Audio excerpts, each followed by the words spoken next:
All right, I think because we have a lot to cover in a short amount of time today, and because we have a little bit of an extended intro, because we have some non-SBAN members in the room, we're going to go ahead and get started. Good afternoon. I think it should be afternoon to everyone right now. My name, for those of you who don't know me, is Willow Lung. I'm the founding director of the SBAN, or the Small Business Anti-Displacement Network, and also a professor at the University of Maryland in the Urban Studies and Planning program. So today's webinar on getting ahead of small business displacement, you're going to hear from some of our SBAN team members about a report that we just put out on the topic of commercial gentrification and how it unfolds in its earliest stages in communities, and how to identify some of the early signs for intervention. And we're also going to hear from a number of SBAN members from across the country and beyond our borders about how they're working to get ahead of small business displacement in their community. This is an area that SBAN has been investing in and learning more about through over several years of our work, as we know that communities that experience gentrification don't just experience it as a one-time thing. They experience it in phases, from the earliest stages where some of the signs of neighborhood change are just beginning to emerge, to some of the latter phases where some of the prices for commercial properties and rents become out of reach to many small business owners, and larger commercial chains and boutique businesses begin to predominate in neighborhoods.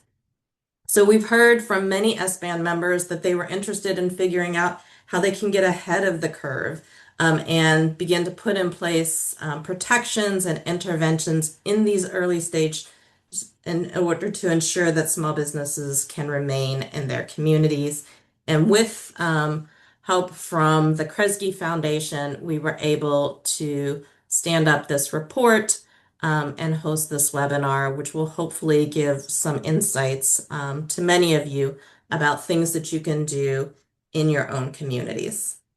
But before I get started, I do want to say a little bit more about SBAN and who we are and what we do, as this is not our normal webinar series, which is exclusively for SBAN member organizations. We've opened it up to other organizations as well. So there are some in the room that may not know who SBAN is or what we do. The Small Business Anti-Displacement Network is the first national network that is dedicated to advancing policies and practices that help diverse small businesses grow and thrive in place. Our network includes over 200 member organizations, including many in the room today, that are from across the United States and abroad. It includes policymakers, nonprofit advocates, technical assistance providers, real estate developers, financial institutions, scholars, and small business owners themselves.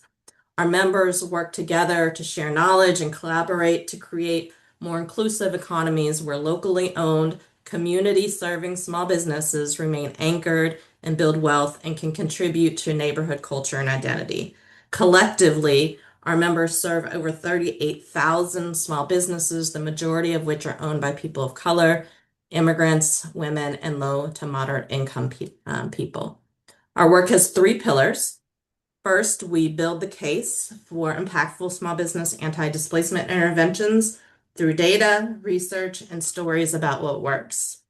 So we invest in this pillar of our work through our Small Business Anti-Displacement Toolkit, which many of you are using in your own work, through different case studies of anti-displacement efforts in cities across the United States and abroad. We have a new case study collection that will be coming out this year on preventing climate displacement, and different reports and articles on key anti-displacement topics like this report that we're putting out today, as well as research on small business data. And we will be having another webinar coming up sometime in late 2026 or early 2027 on a new report that we have coming out about analyzing small business data to help make the case for anti-displacement work. A second area of our work is about expanding the capacity and skills of our member organizations to advance their anti-displacement work. So this pillar includes many of our member programs that those in the room will be very familiar with, like this webinar series on different anti-displacement topics and programs that support small businesses, our mentorship program, which does peer-to-peer matching and coaching to help advance the work of the network, working groups on timely anti-displacement topics. And I think in a second, we'll just have a quick reminder for those in the network to hopefully join us this fall in our working groups, site visits to communities that are combating small business displacement on the ground. We'll have another series of those starting in the spring of next year, and networking and other peer learning opportunities. The third and final pillar of our work is about connecting organizations across diverse geographies and sectors to share about policies and practices that keep small businesses in place.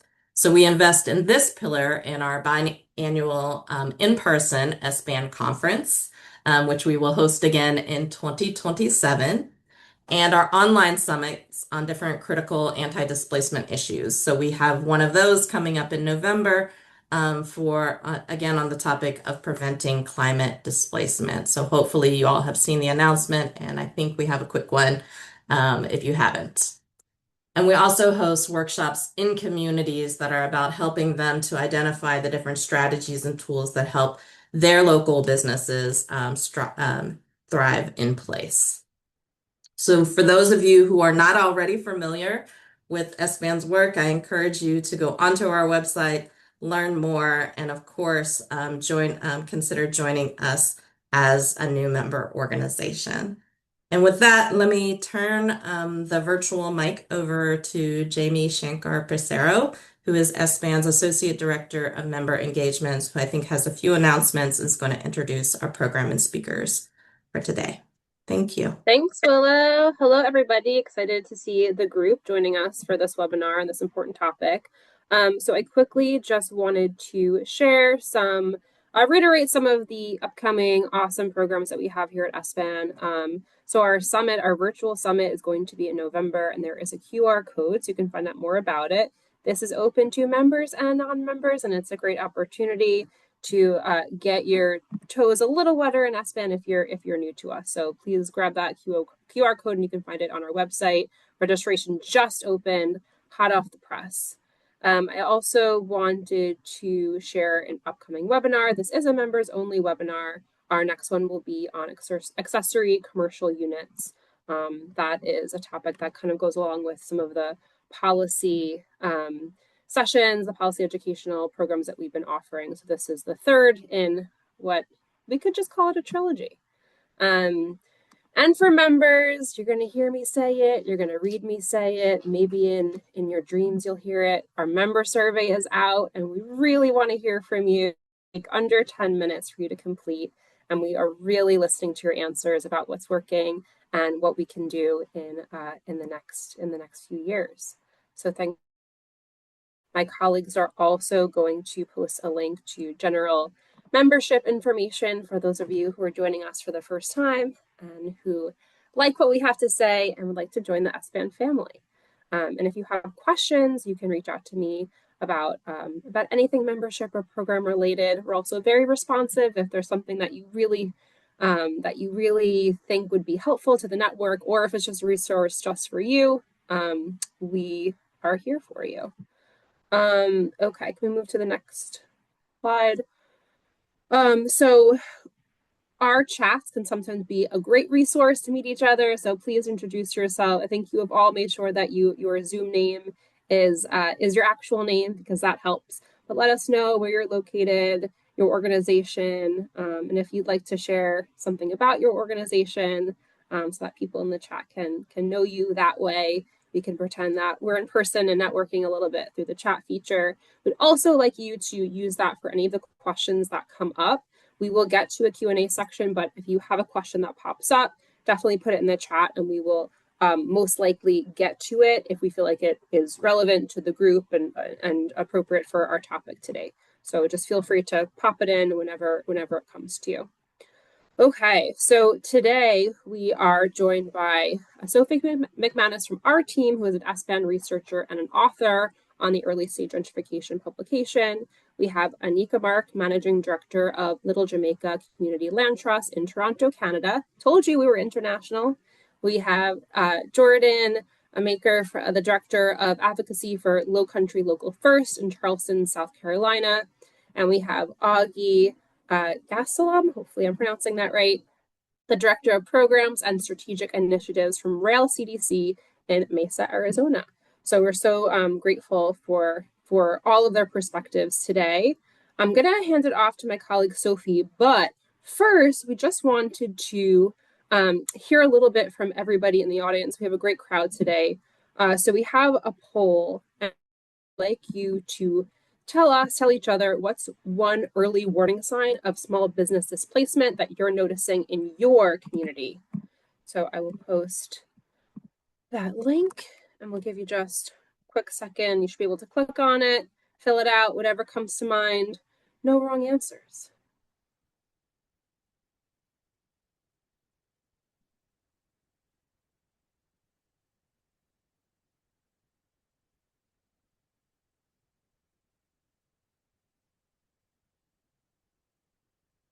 And I'll tell you my standby answer to this question.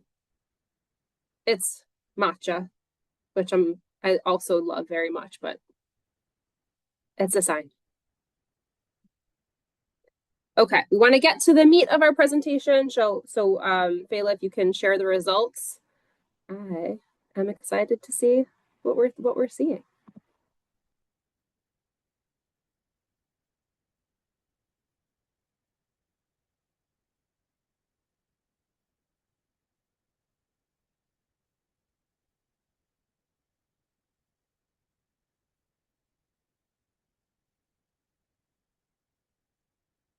Sorry, a little technical difficulty.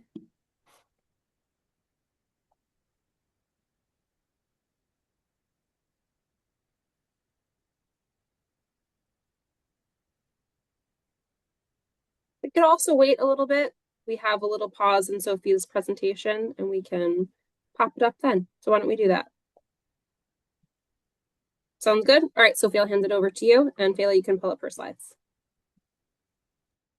Awesome. Thank you, Jamie and Willow and Fela. And I'm really excited to be here. I'm grateful for our panelists being here, to everyone for taking the time to listen to our report and our findings. And I'm also very excited to hear what you all have to say about it.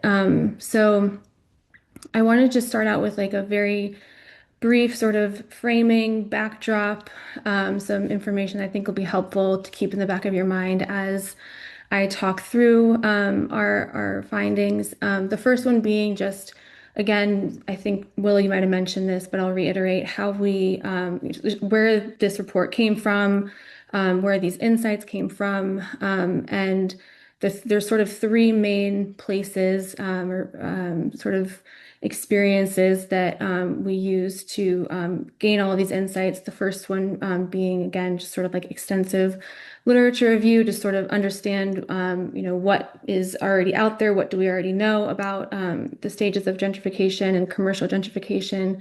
And then we also hosted two focus groups with SBAN members, which was very, very insightful. And so a lot of these findings came directly from the focus group. And then we also used the conference last fall to also, continue to sort of gain insight, hear from members, listen in on presentations, have a few conversations, ask questions. So everything that we share today is from, those sort of three sources.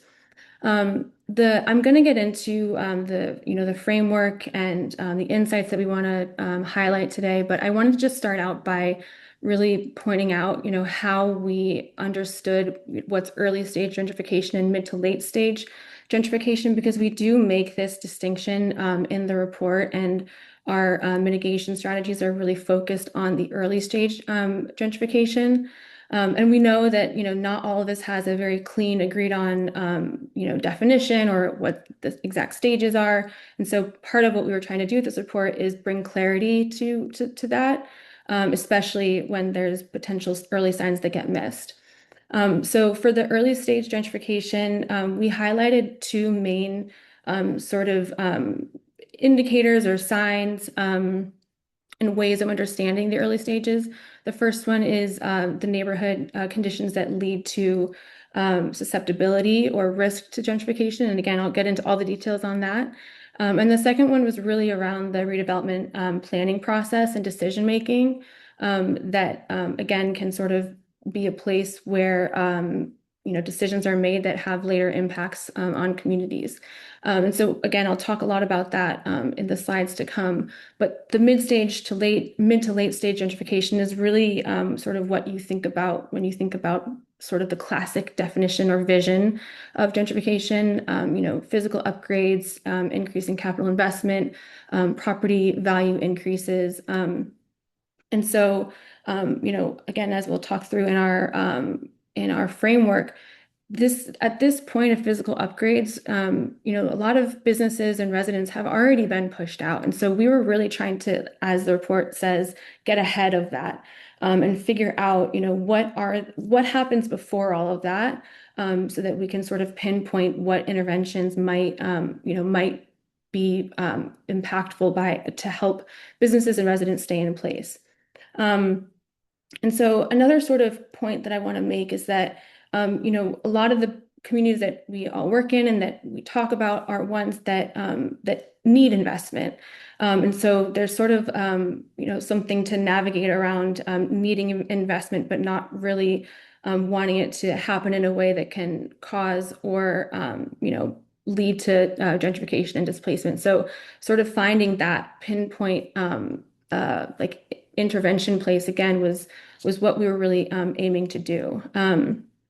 And then also, really trying to provide strategies that we think could help neighborhoods and organizations working in neighborhoods help navigate, again, sort of the need for investment, but not letting it happen in a way that will cause displacement. And so again, just noting that, we have come up with these stages and these categories, but none of this is clear cut. We know that there are nuances. Again, we're really just trying to provide a bit more insight, provide some language and some sort of framing, so to help understand how these processes might unfold. And so we also know that these processes unfold and play out differently in different contexts. And so we're excited to hear from you all. Again, what resonates, what might be different in your community. And so I think some of that will hopefully come out when we get into the Q&A. Last thing I want to say is that this is going to be a high-level overview. I would strongly encourage you to look at the report. There's a lot of great detail, a lot of great examples of interventions that we highlight, and it provides a lot more sort of information on how we sort of constructed a lot of what's in our framework. So I just wanted to provide that framing up front. Fela, you can go to the next slide. And so I'm going to start out by just, again, sort of highlighting some of the key insights that we wanted to lift up that came out of, again, the focus groups and the literature that we thought were really important in again, sort of understanding what the early signs are. So the first one is that gentrification unfolds over decades, not years, and it really begins with a neighborhood being susceptible. And this sort of came from the idea that community members and the literature, again, sort of often describe gentrification by telling the story of how a community, for example, became disinvested or a history of disinvestment. And so as we heard that over time, we started to really think that that needed to be a very sort of key piece of the early stages of gentrification. And so in our framework, we treat the, sort of the neighborhood conditions that lead to susceptibility as, not just a precondition, but really as the sort of like first early stages of gentrification. And so some of these, in the report, we highlight a couple of these neighborhood conditions that can make a neighborhood susceptible or at risk of gentrification, including devalued land and property, majority BIPOC or immigrant residents, and a concentration of commercial renters. The next sort of key point is that redevelopment planning happens long before physical change is visible. So there's this point at which a neighborhood is susceptible, but it hasn't yet necessarily received a lot of investment or experienced a lot of physical change. And these planning processes they take years. They can take years to happen before any ground is broken. But these conversations and decisions leading up to, let's just say, groundbreaking on a project, they often happen behind closed doors and without community input.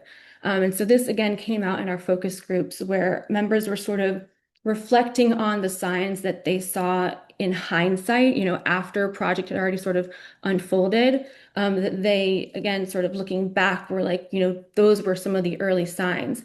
And so we really thought that highlighting that sort of closed door decision making as a context where the early stages of gentrification unfold was really, really important to just again sort of lift up and say and recognize.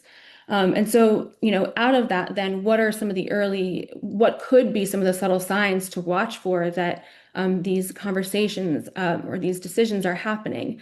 And so again, in our focus groups and in the conference panels, a couple of these that were highlighted were really around the sort of planning and regulatory environment. So this included, zoning variances, an uptick in code enforcements, sort of once-off large building sales.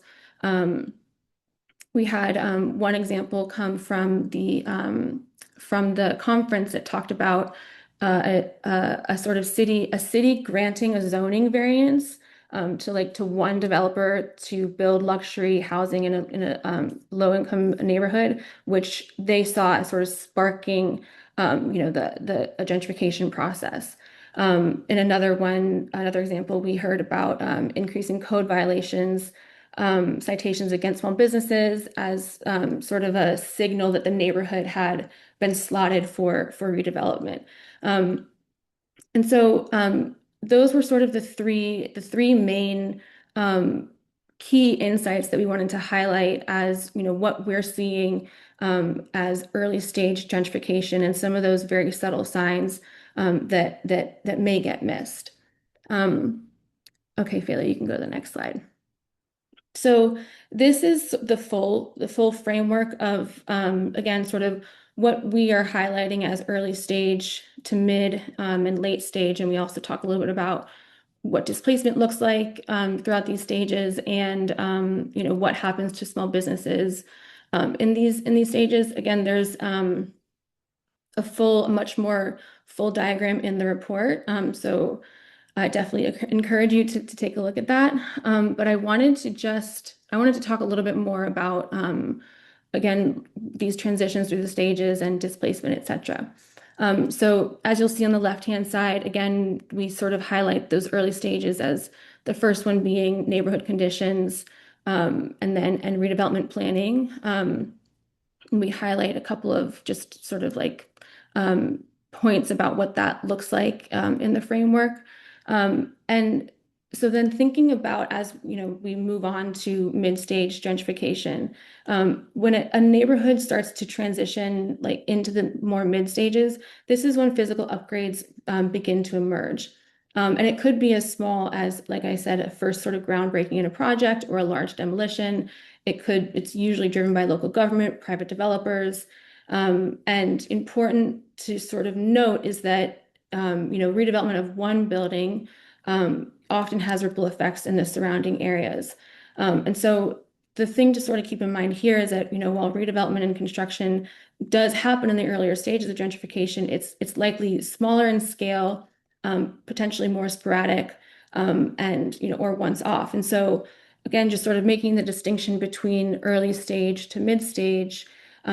Small scale construction, for example, could be a useful indicator that or a useful early indicator that a gentrification process is sort of emerging or unfolding, but could still be, still a point where there could be a targeted intervention.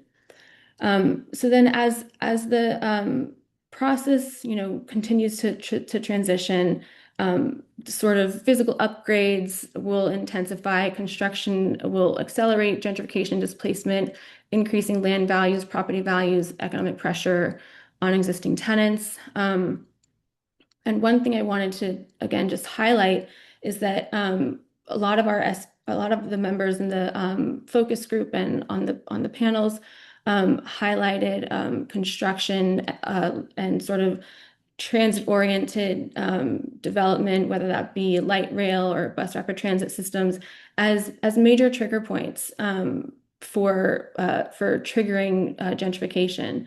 And they sort of present a number of different challenges to small businesses. And at the same time, they're often needed. And so that just sort of represents an example of that tension of, needing certain infrastructure, but it also potentially presenting challenges.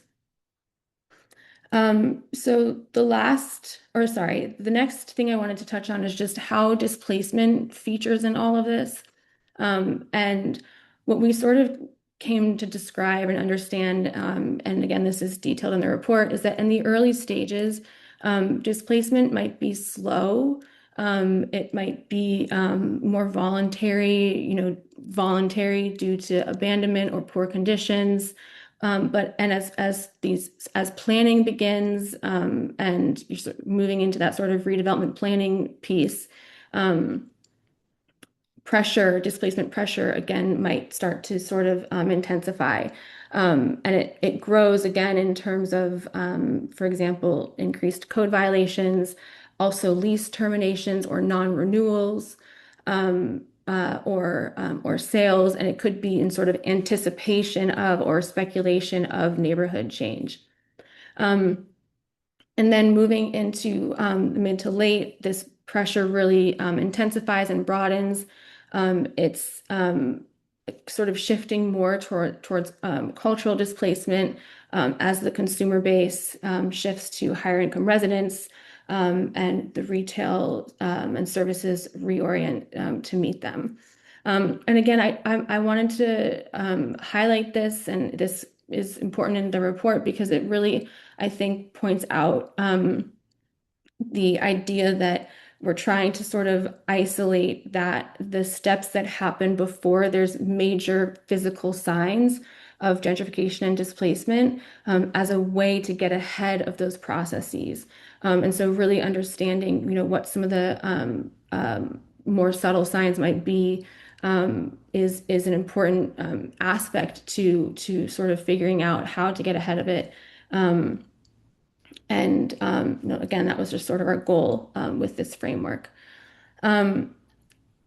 Touching on the impacts of small businesses specifically, um, the literature on commercial gentrification talks about it happening in sort of a process that takes place through transitions in ownership types of businesses and uses of space. And so what we again heard in the literature is that in the early stages, there's the businesses that exist in a neighborhood, and even some of the newer ones that might come in, again, sort of more slowly, they're still aiming at serving existing residents. So, providing services that reflect services and products, etc., that reflect the existing residents that are in that neighborhood. But this over time starts to sort of drift towards more boutique or niche offerings for potential newcomers. And these incoming niche businesses, they might be attracted to the neighborhood initially for lower rents. But again, as sort of the process unfolds, this they sort of are coming in for to attract new residents. And so in this stage, again, sort of physical displacement might be the main form of displacement, building sales, lease terminations, etc. Um, Moving into the later stages, the boutiques are replaced by national chains, diversity decreases, and again, displacement is driven by changes in the customer base, increasing commercial rents and property values, construction disruption, etc., loss of foot traffic. And sort of the last sort of piece of this transition is just sort of recognizing that, again, as I said, chains replace local retail, but you also see industrial space, becoming more arts and creative space, and service industries that were initially tailored to existing residents give way to more managerial office uses. And again, just want to highlight that none of this is necessarily clear cut. And again, I'm excited to hear if any experiences are similar or different or add nuance to what we're highlighting here in terms of the small businesses and how they transition through these different phases. Okay, Fayla, you can head to the next one. Okay, so the last thing I'm going to talk about is what do we do? How do we protect small businesses during these early stages? And just coming back to what I said in the beginning about early stage versus mid to late stage, in the report, our mitigation strategies really hone in on those early stages. We do offer some commentary on the mid to late stages, but we really wanted to focus specifically on these early stages. And so again, a sort of a core tension that that we are all trying to sort of navigate is the sort of need for investment in disinvested neighborhoods, but not wanting it to happen in a way that will lead to gentrification and displacement. And so our strategies are really about sort of navigating that tension. Um, so the first one to highlight is really that first piece around susceptibility is to reduce susceptibility to gentrification and displacement. And we highlight two main ways to do this. The first one being to build in principles of equitable development, economic inclusion, and capital absorption into redevelopment frameworks.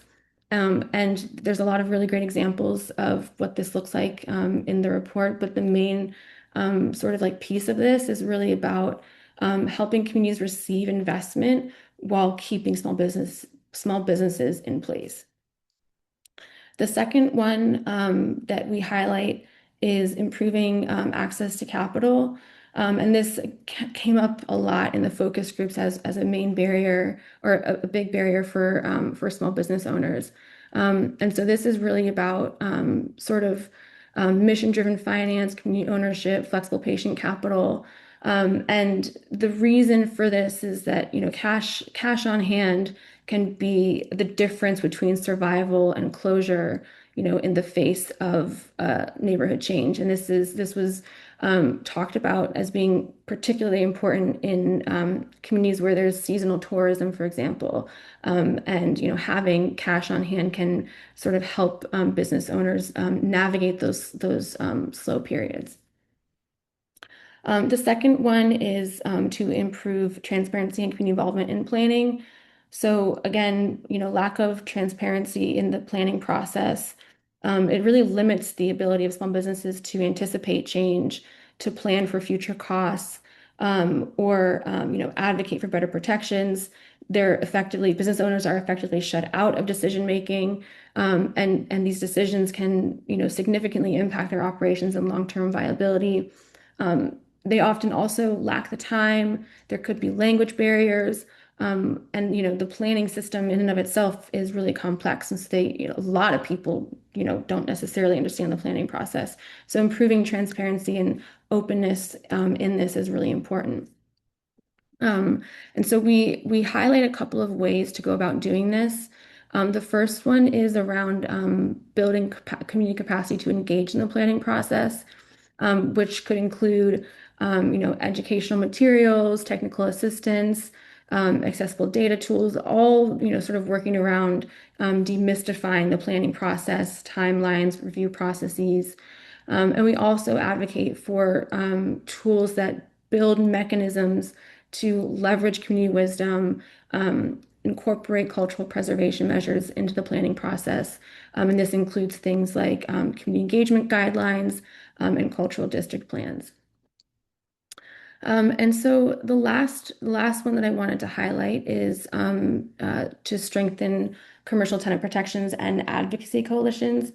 And again, just sort of highlighting that zoning amendments, increased code enforcements, approved large-scale projects can quickly translate into increases in rent or non-renewal of leases, for example.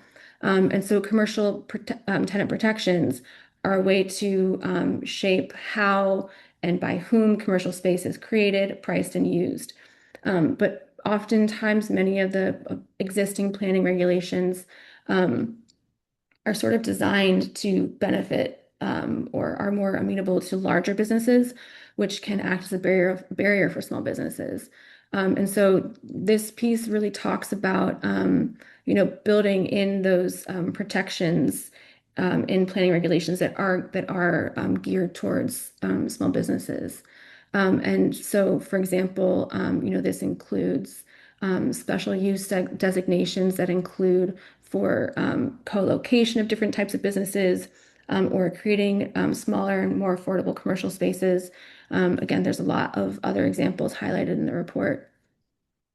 And then the last piece on coalition building, even strong policies need sort of that collective power behind them to really help them, have teeth. And so advocacy coalitions can be an important way to translate technical planning debates into narratives that can then, reach decision makers and the public, and can also, again, sort of help tenants and small business owners themselves really understand, what are the mechanisms and the levers that they either have or should have to protect themselves from displacement. And so that can be also, programs on tenant rights, for example, or lease negotiation to help owners, advocate both individually and collectively together.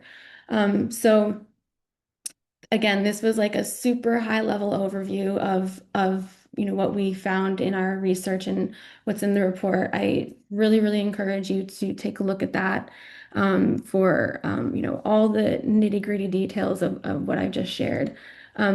So I'm gonna move on to the Q&A with the speakers. Did we have the word cloud pulled up? Let's go ahead and look at that.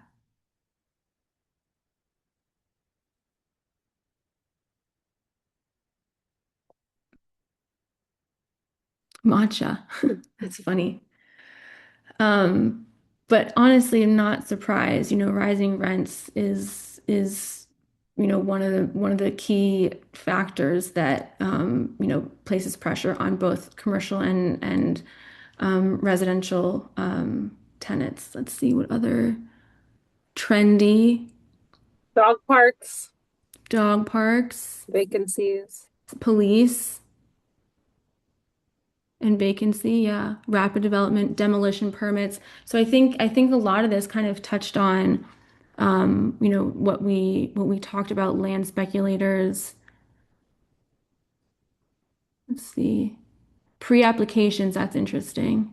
Again, sort of that um, early phase and sort of decision making and that takes place. Very cool. Thanks, Fela. Thanks, Fela. Um, okay, so. I'm gonna move on to our discussion with our panelists.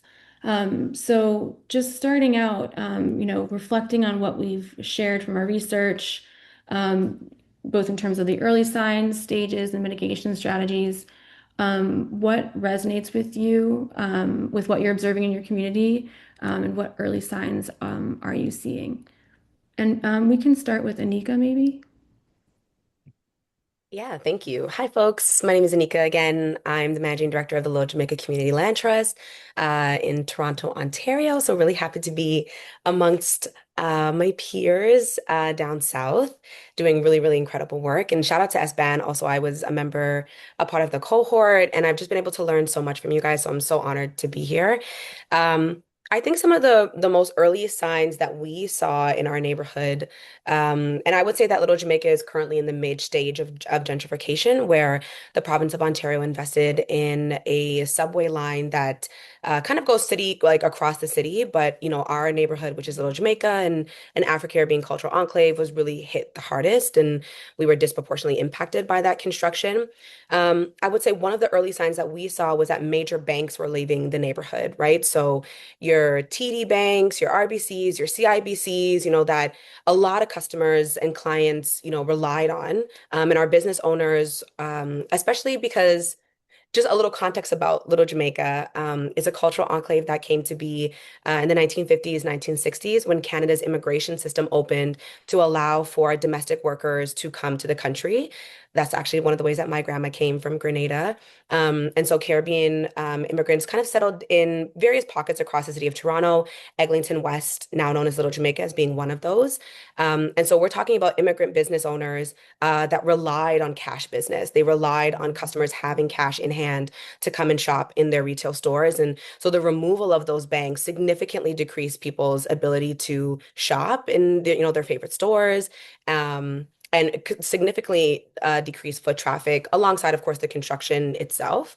Um, and so I would say that that was one of like our most early signs. And then something else that we were fighting against in 2018 was in 2014, the city of Toronto underwent a planning framework study that actually, conceptualized the neighborhood in Eglinton West, the main street, and, priming it for development, if you will.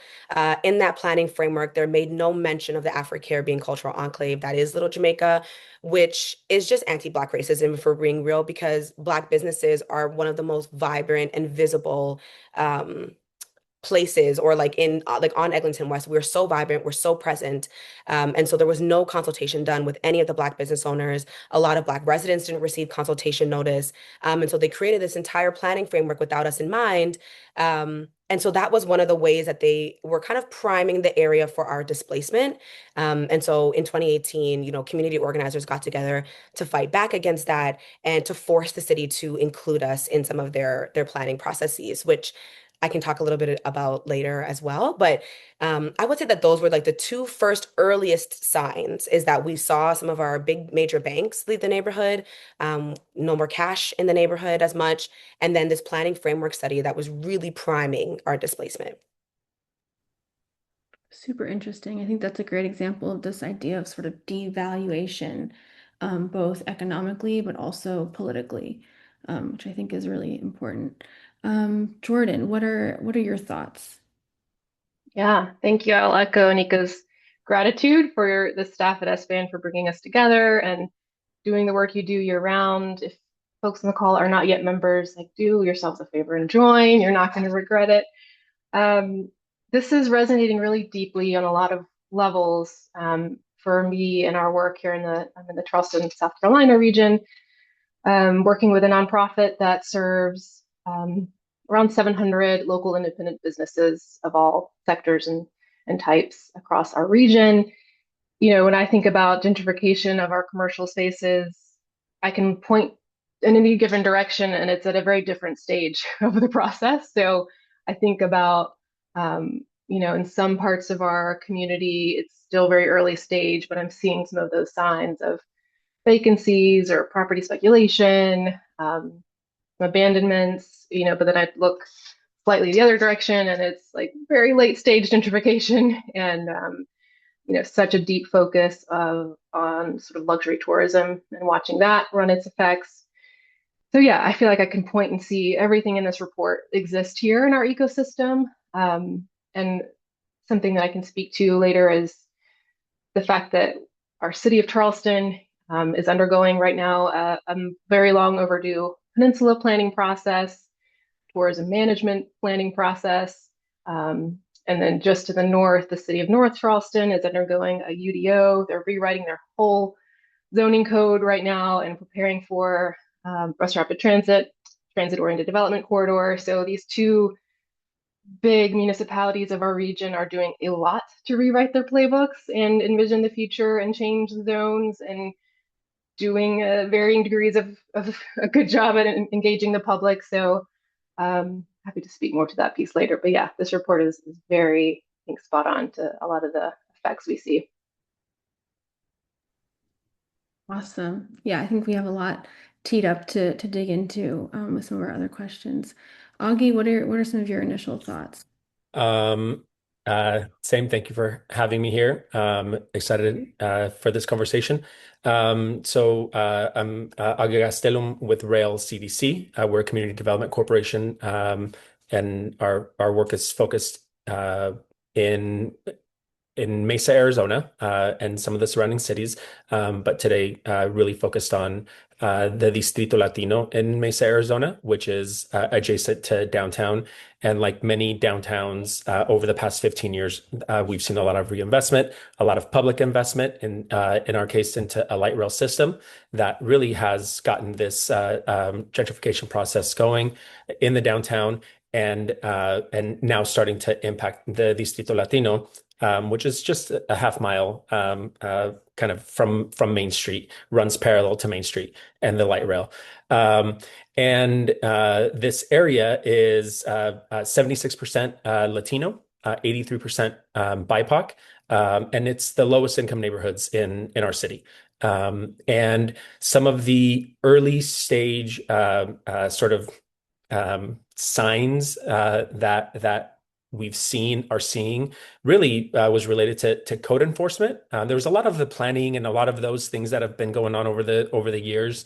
But really, when the code enforcement started to be really heavy-handed, we saw a 400% increase in code violations over the course of a 1 year period, which was completely unusual and not seen anywhere else in the city.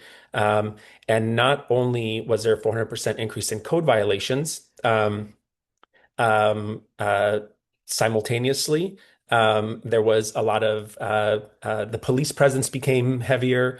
There was a lot. We had a really, really strong nighttime sort of street food scene, and all of those, started crackdown started to come down on them. A lot of them got pushed out because of zoning, sort of like enforcement. And so we started to really see a lot of the small sort of micro food businesses get pushed out initially, and then the brick and mortars start to get pressure through the code enforcement. And I think this happens sort of across the country, right? Mesa is not unique to this. We're not these are tools that exist to improve a place. But as a result, they can be used as tools to also push or create pressure on people who are existing there. What occurred after those code violations were issued was landlords really beginning to issue eviction notices to some of our small businesses, because those improvements to the buildings that the code violations were being, issued to, they're the responsibility of the property owner.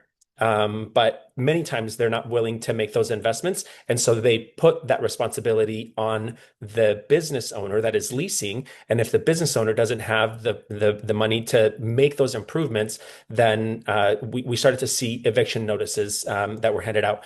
One of the things that we did was we started to work with the city. Some of the code violations were sign violations. So we started to work with the city to provide to do a pilot program for sign grants with those small businesses, which we were successful, and some of those signs were updated through those sign grants.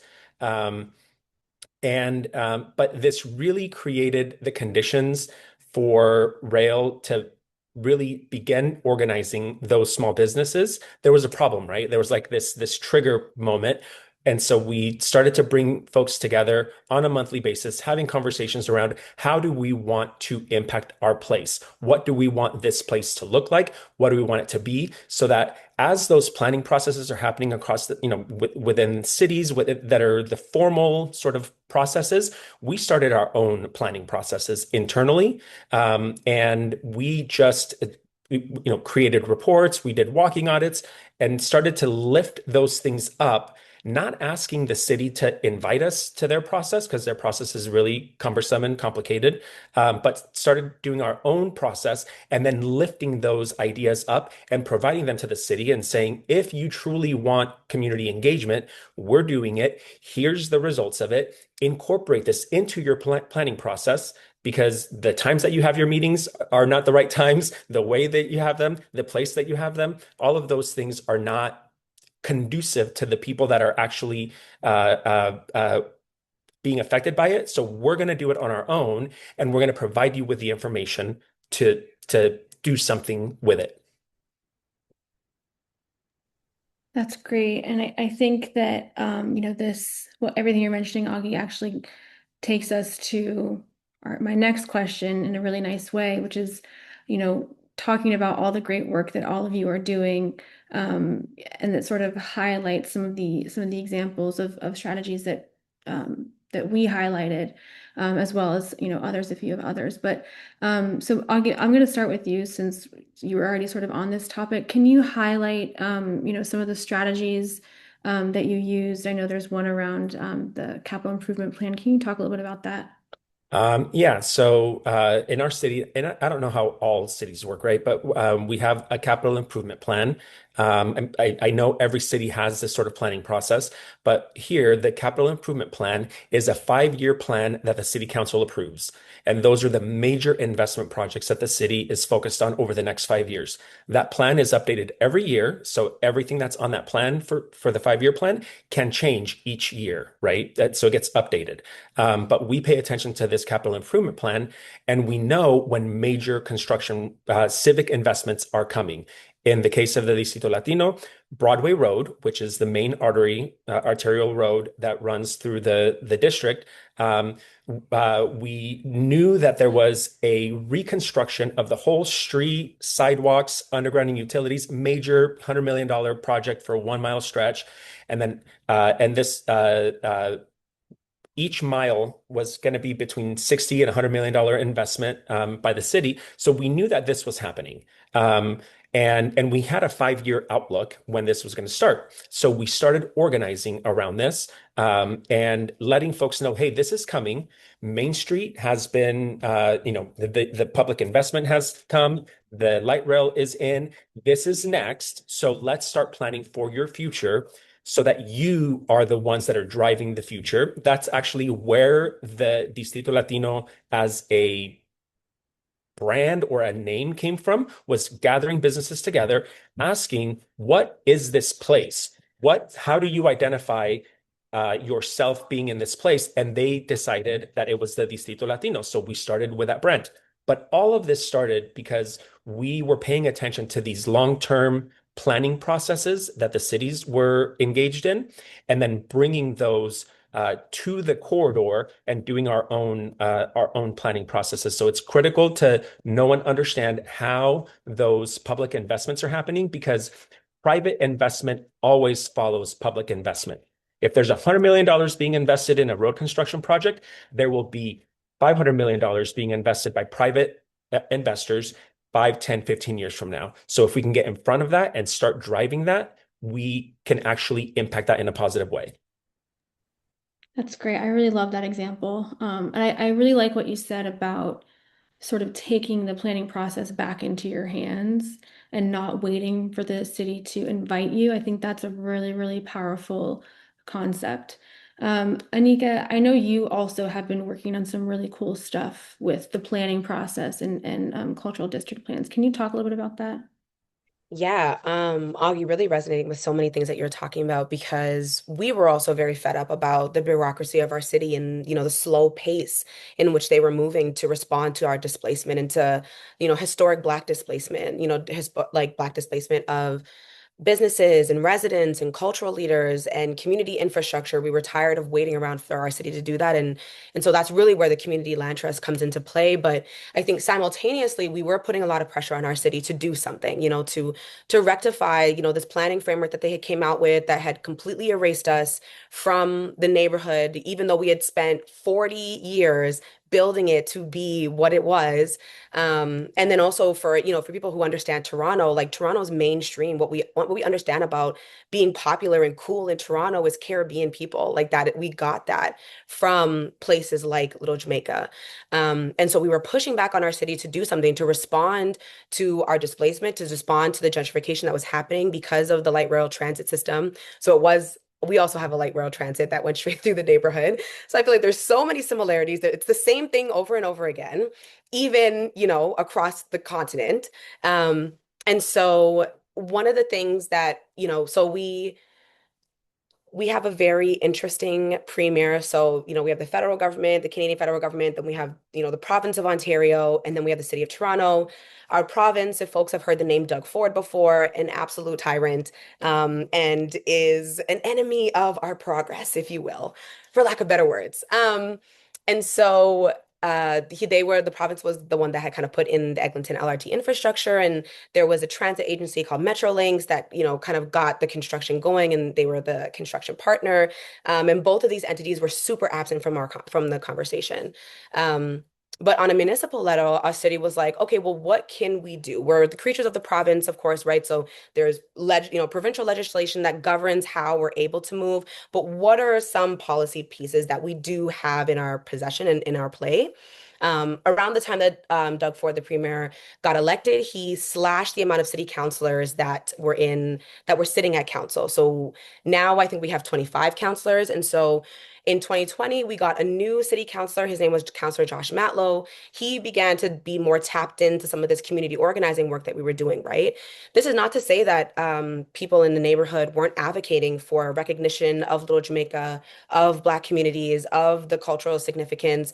People had been, yelling at a brick wall at the city for years, right? But it took, political will and a champion at the city to come in and put forward a motion for the first ever cultural district program in the city of Toronto. This was a framework that they had researched in the States, specifically San Francisco, on how can they support cultural enclaves and, strong culturally significant commercial corridors. And so simultaneously to this motion going to council, we were like, okay, great, we're excited. The city is going to do something. And then, the city bureaucracy got to us, and there was like 8 different departments that, play a role in the cultural district, and none of them wanted to work together. And so we were sitting in these meetings, with urgency. Our people were being displaced. Like we're losing like landmarks and historical spaces and businesses in our neighborhood, businesses and spaces that grew me as an individual, as a Caribbean person. And, so many young people resonate with that. Being Caribbean is something you have to reinforce. And Little Jamaica is one of the ways that that happens. And so, we were sitting in these city meetings and we were like, okay, this is just not going to work. What's a way that we can get organized as a community, and what can we do as this process inches on? And so that's kind of where the Little Jamaica Community Land Trust came into play. We did some of this, community mapping work to figure out, what is the property ownership landscape? What are the different types of community ownership models that, community members want to see, and business owners in particular. A lot of business owners were really interested in a real estate investment cooperative. But we felt that the community land trust was like that anchor to respond to the urgency of displacement. And so that was kind of where the model came to be. But at the same time, the city had then started to finally get their stuff together, and the cultural district framework finally came into play, and it finally passed council literally last month. So we're excited for that. And there's 2 streams of the cultural district program. One is recognition of cultural enclaves, right? So just acknowledging the fact that, immigrant communities have created places for themselves.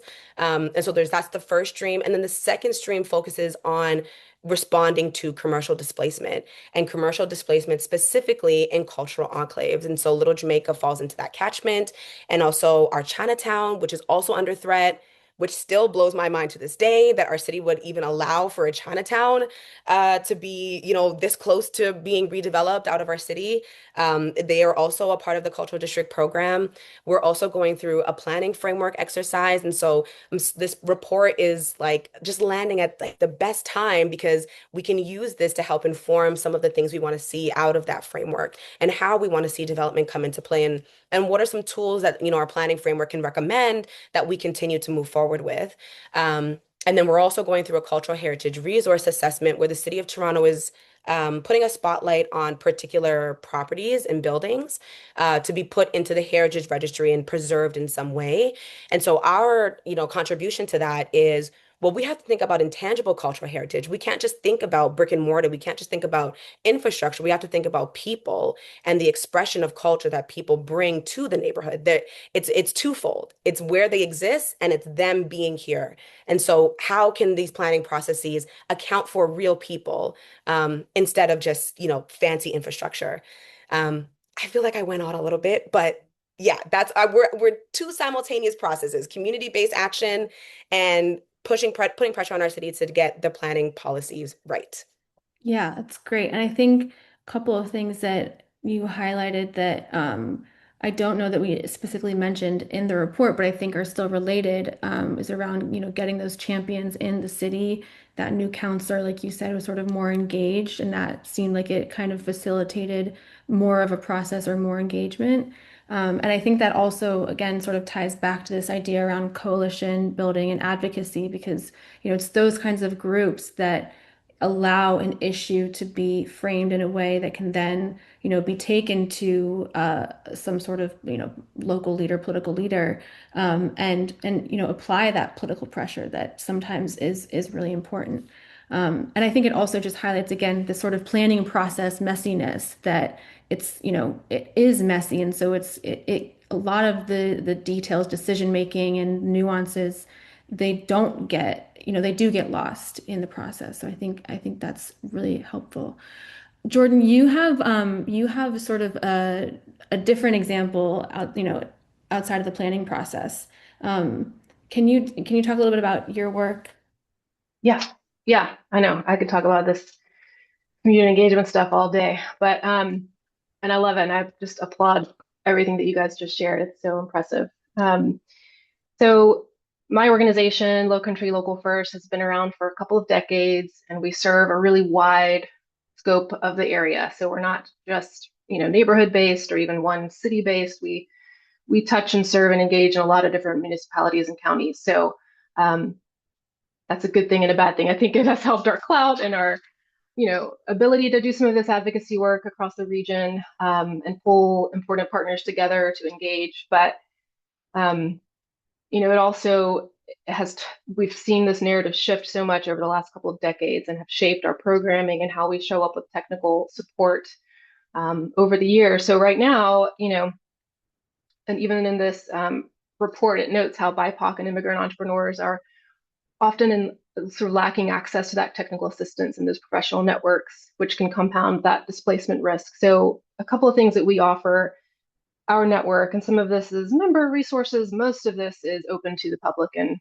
really accessible through grant funding. One of those tools is our Community Business Academy. It's kind of like the gateway into some of the other services that we provide, but that's a 13-week, one evening a week, in-person business boot camp taught by entrepreneurs for entrepreneurs at all stages. We teach that twice a year in English and in Spanish. And it's really how a lot of our entrepreneurs that we end up serving come to us.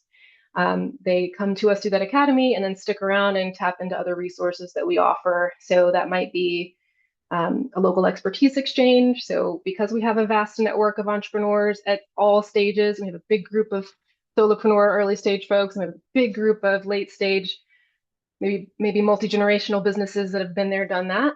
So we sit in this really cozy spot in the middle where we say, hey, what do you need help with? Okay, we're going to go find someone who's going to give you an hour of free time to get you over that hurdle. So that's our local expertise exchange. And then we also do, one of my favorite things I get to work on is our commercial space advising. Shout out to Lauren, who I think is on the call. She actually started this program many moons ago. But our commercial space advising work is really accessible to first-time brick and mortar entrepreneurs. So we try really hard to reach them before they sign a lease and to connect them with, it's usually 3 or 4 experts at a time. And it might be a local architect, it might be a zoning and policy guru, it might be someone to look at their financials and think about planning. It might be a lawyer. We've got a couple great business lawyers in the area who give generously of their time to look at lease documents, to flag things, to help them negotiate better lease terms. And that program, we get a little bit of funding from our county and a little bit from the state to help run that. But if we have anything that I wish we could be doing more and more of, it would be that, because I think that commercial space advising network that is very low cost for us, a little bit of our time, again, to coordinate and handhold and follow up on, but it's leaning on the generosity of folks in this community who want to see these small businesses succeed and grow and do well and to protect the character of their neighborhoods. So that's a tool that I think could be replicated anywhere and everywhere. It's just building that database of experts and then creating a simple process for these entrepreneurs to fill out a request for what they need and sort of hand-holding those matches. But I feel like a quick sort of story of the dream scenario of this entrepreneur navigating some of the resources we offer is this woman named Julia who lives on the town of James Island, which is just off the peninsula of the city of Charleston. Julia came to us and went through our 13-week business academy. And then she tapped into our commercial space advising. She was working to open up a childcare center, a really culturally responsive childcare and homeschool support center in her neighborhood for her community. Use that commercial space advising network to consider some of those spaces she was looking at, to evaluate some zoning concerns she had. We supported her with a rezoning request. Actually, because of that process and how well she navigated that rezoning, the town mayor tapped her and said, I think you should run for town council and help alleviate these kinds of roadblocks for future entrepreneurs. And she ran and she won, and she's now in office, running her small business and running on town council. And she then went through our Kiva Hub program. I think there might be some other folks on this call, Augie included, who have Kiva Hubs in their community. We're proud to serve as the Kiva Hub for our Tri-County region, which means we can help these entrepreneurs access rapid, unconventional capital. So if a traditional bank loan or CDFI loan is not the right fit or isn't accessible to them, then these Kiva loans, which are 0% interest up to $15,000 loans, sort of crowdfunded initially and then globalized on their platform. This woman, Julia, went through that process and ended up getting a $6,000 0% interest loan through that program to create a fenced-in playground for her childcare center. And she did it in 3 days. So it gave her like a real boost of momentum in what was probably a very turbulent, frustrating time. So that phase of academy, get your know-how tightened up, build a network of people around you who are going to help you on your journey, and following them throughout all of those hurdles. So a little bit about what we're up to. Awesome. And I'm glad that you talked about, commercial space and sort of the how zoning, can feature into all of this. And so I think probably our last question before we open it up to the audience is sort of on that. So in the report and today we highlighted briefly some commercial tenant protections as one of the mitigation strategies, co-locating, for example. Have you seen any particular protections related to zoning or certain codes, et cetera, that have worked really well in your community, or that you're interested in trying, or that you think could be really powerful? And I'll open it up to any three of you if whatever comes to mind.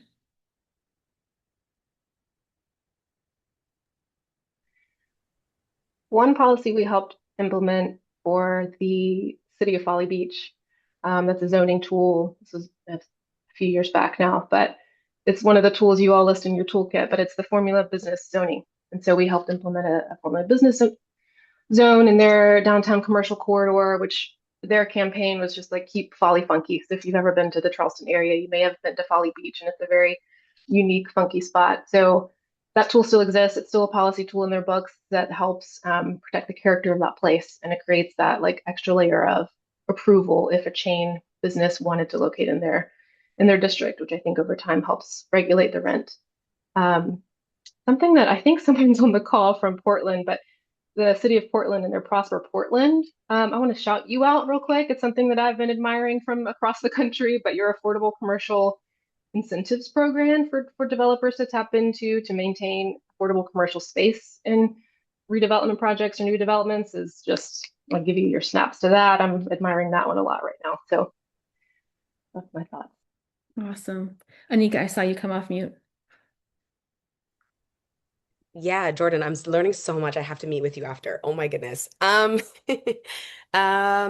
yeah, what I was gonna say is I don't know if it's gonna work yet, but we're really hoping that the cultural district program is gonna reap a lot of benefits. I think, our city staff and our council were able to, get the first draft of the cultural district program through that, outlines and prioritizes local capacity building initiatives. So working with community land trusts, for instance, to better support community-led placemaking, inclusive economic development, and then also land stewardship. So we're really hoping that some of that money that the city can leverage is for acquisition and, hopefully that can stop displacement, but more than just stopping displacement, implement community governance, give community agency and voice to be a part of the development that is going to come to our neighborhood.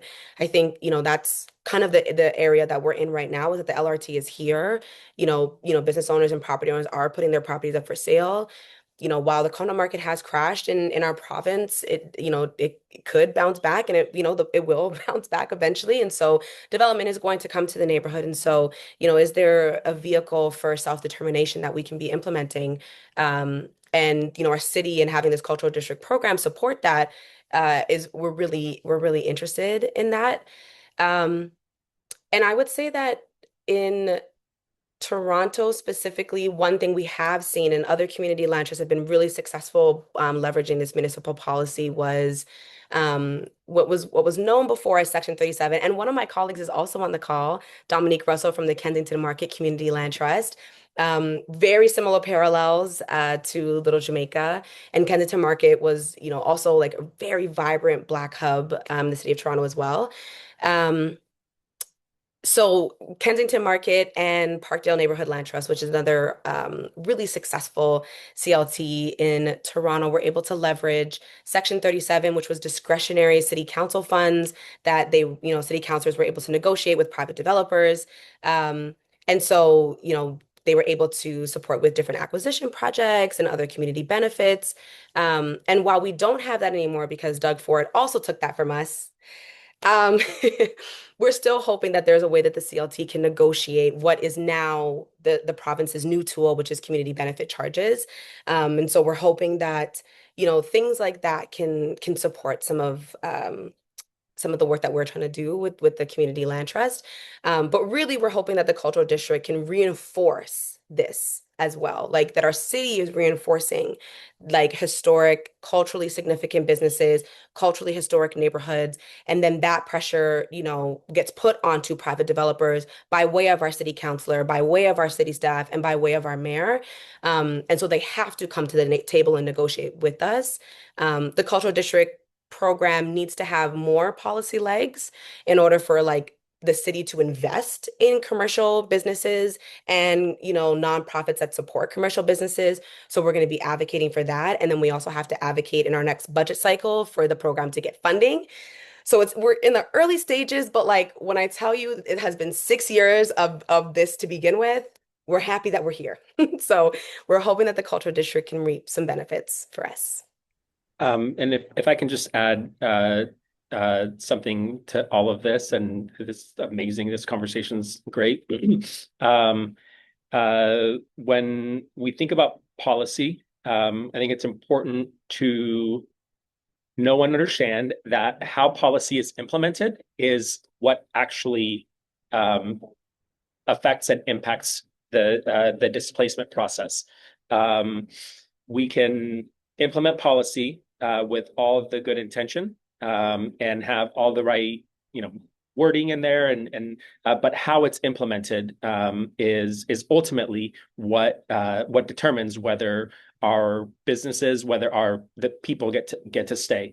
Um, and the the way that we have, I'll give a couple of examples. We worked with the city on some land use policy, on some adaptive reuse policies for old buildings, um, helping to sort of open up pathways for things like the TIFs, the tax increment financing, to be more readily available. The Distrito Latino and downtown Mesa are a part of an opportunity zone. So all the tax policy, all of those things in my mind, they can be tools for displacement. Even a cultural district designation can be a tool for displacement, depending on how it's implemented. The critical piece, which Anika, you sort of touched on this over and over and over, the critical piece is how we're engaging with the businesses, with the people in our community to be a part of the process, to be involved in this from the beginning and continue to stay involved in it so that the way policy is implemented can be shaped by the people that it's affecting. Because we can do all we want to change policy. We talk about systems change and all of that stuff, right?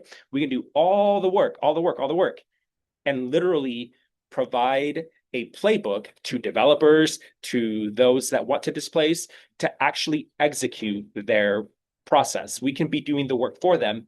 Even I view the field of community development as a potential tool of displacement if used improperly.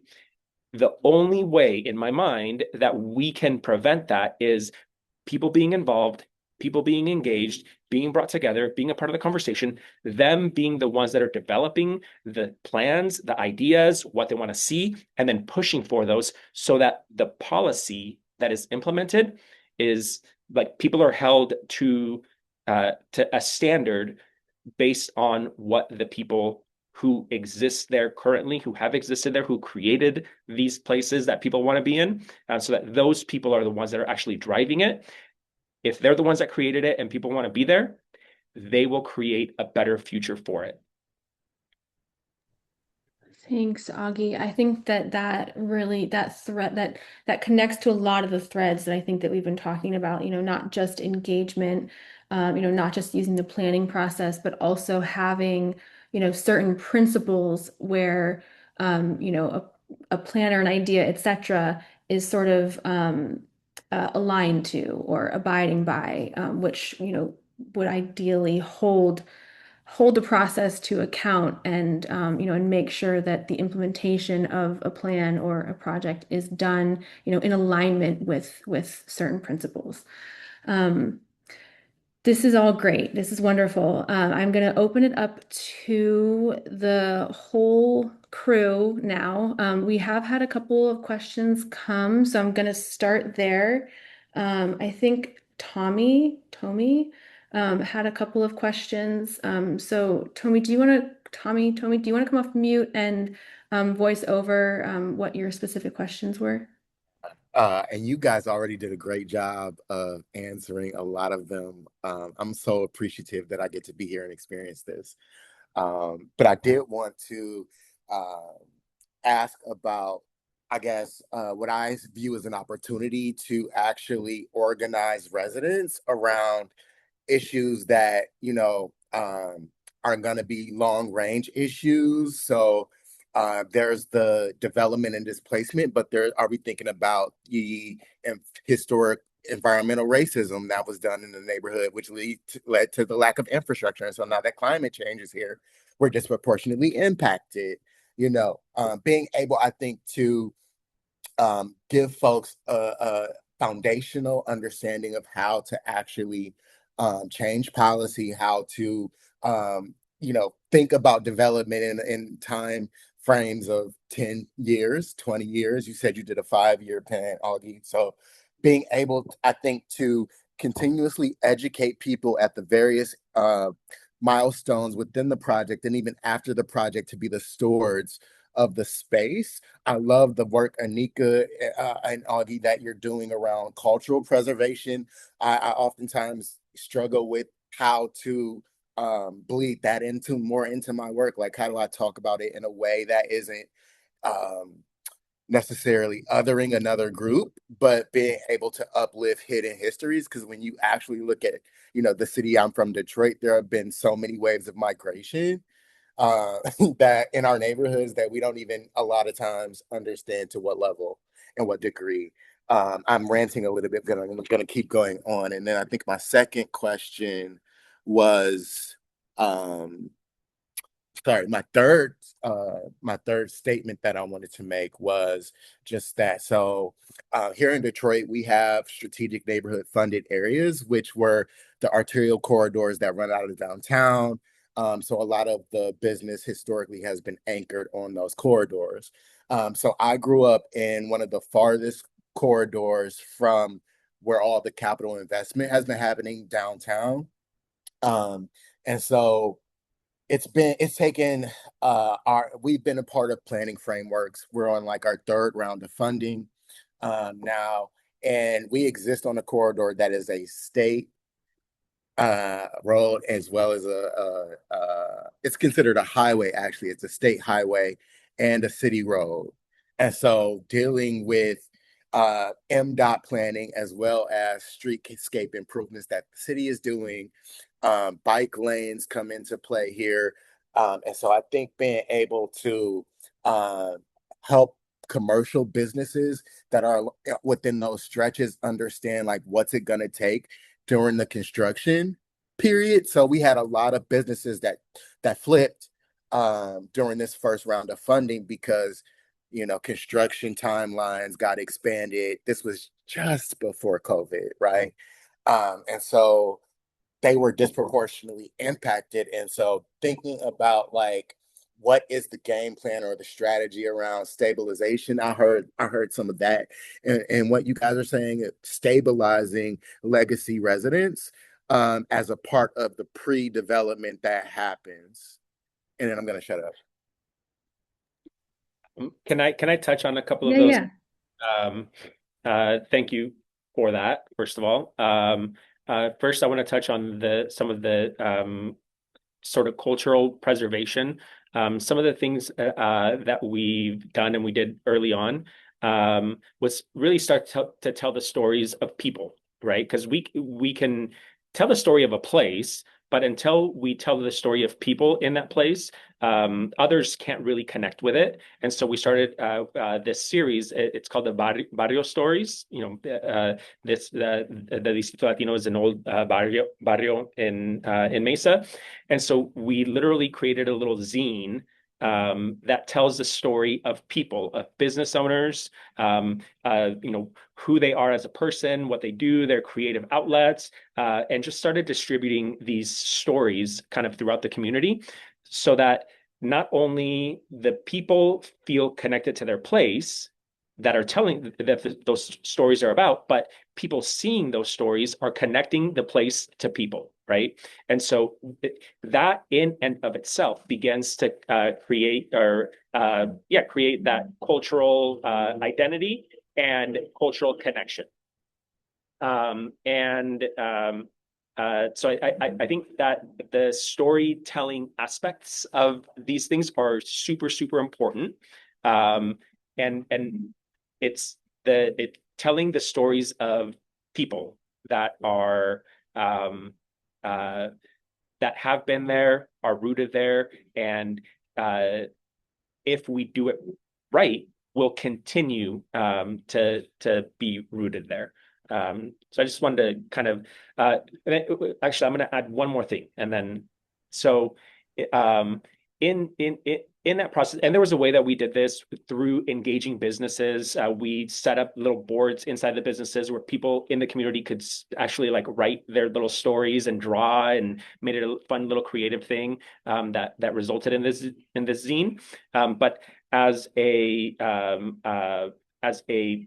byproduct of sort of this sort of storytelling, it was that continuous engagement with the business owners, like them feeling like they are actually a part of the community that is connected to the policies that are being worked on to be implemented and impacted. So I think that connection is really important, especially for the long-term planning, because cities take a long time to do these plans, right? And people get burnt out.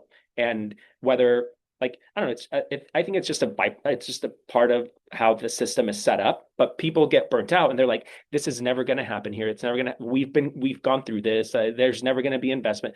And so, how we continue to stay engaged with folks so that they're being affected positively every step of the way and are seeing the impacts of their work is super important for that cultural preservation.